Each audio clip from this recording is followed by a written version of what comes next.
Hi friends, ನಾನು ನಿಮ್ಮ ಪ್ರೀತಿಯ ಪ್ರಕಾಶ್. ಸೊ ಇವತ್ತು ನಮ್ಮೂರಲ್ಲಿ ಗಣಪನ ಕಳಿಸ್ತಾ ಇದ್ರು, ಹಾಗಾಗಿ ನಮ್ಮದು ಒಂದು ಇರಲಿ ಅಂತ ವಿಡಿಯೋನ ಮಾಡಿದ್ದೀನಿ.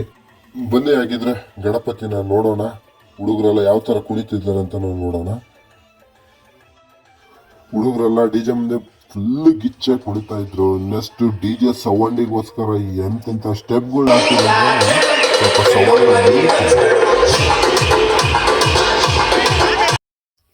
ಇದೇನಪ್ಪ ಬರೀ ಜನ ಇದ್ದಾರೆ, ಡಿ ಜೆ ಇದ್ದಾರೆ ಅಂತ ನೋಡ್ತಿದ್ದೀರಾ? ಗಣೇಶನ್ ಎಲ್ಲಿದೆ ಅಂತಲೇ ತೋರಿಸ್ಬೇಕಾ? ಬನ್ನಿ ನೋಡ್ರಿ, ನಮ್ಮ ವಿಘ್ನೇಶನ್ ನೋಡ್ರಿ ಹೆಂಗೆ ಬರ್ತಾವನೆ ಪಾಪ. ಸಿಂಗಲ್ ಆಗಿ ಒಬ್ಬರಾದ್ರೂ ಅವ್ರ ಮುಂದೆ ಕೂತ್ಕೋಬೇಕಂತ, ಒಬ್ಬರಾದ್ರೂ ಅವ್ರ ಮುಂದೆ ಕುಣಿಬೇಕಂತ ಒಬ್ಬರು ಇಲ್ಲ. ಎಲ್ಲ ಡಿ ಜೆ ಮುಂದೆನೆ ನೋಡ್ರಿ. ಡಿ ಜೆ ಮುಂದೆ ಕೈ ಕಾಲು ಅಲ್ಲಾಡ್ಸ್ಕೊಂತ ಎತ್ಕೊಂಡು ಕುಣಿತಾವ್ರೆ. ಇಲ್ಲಿ ನಮ್ಮ ಹುಡುಗ ಒಬ್ಬನವನೇ, ಅವನು ಬೇಕಂತಾನೆ ಮೇಲೆ ಹತ್ಕೊಂಡು ಕುಣಿತಾವನೆ.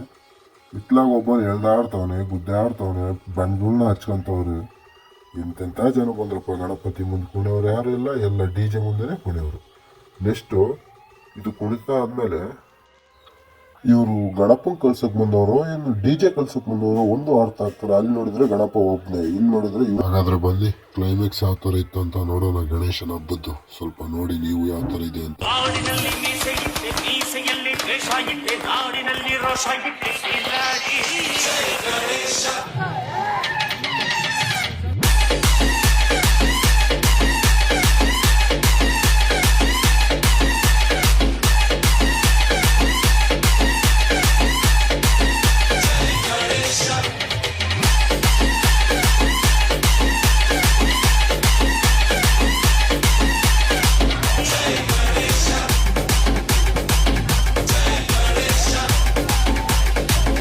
ಓಕೆ ಫ್ರೆಂಡ್ಸ್, ಹಾಗಾದರೆ ನಿಮಗೂ ಕೂಡ ಈ ವಿಡಿಯೋ ಇಷ್ಟ ಆದರೆ ಶೇರ್ ಮಾಡಿ, ಲೈಕ್ ಮಾಡಿ, ಕಮೆಂಟ್ ಮಾಡಿ ಹಾಗೂ ಸಬ್ಸ್ಕ್ರೈಬ್ ಮಾಡೋರು ಸಬ್ಸ್ಕ್ರೈಬ್ ಮಾಡಿ. Thank you so much. ಮುಂದಿನ ವಿಡಿಯೋ ಸಿಗೋಣ.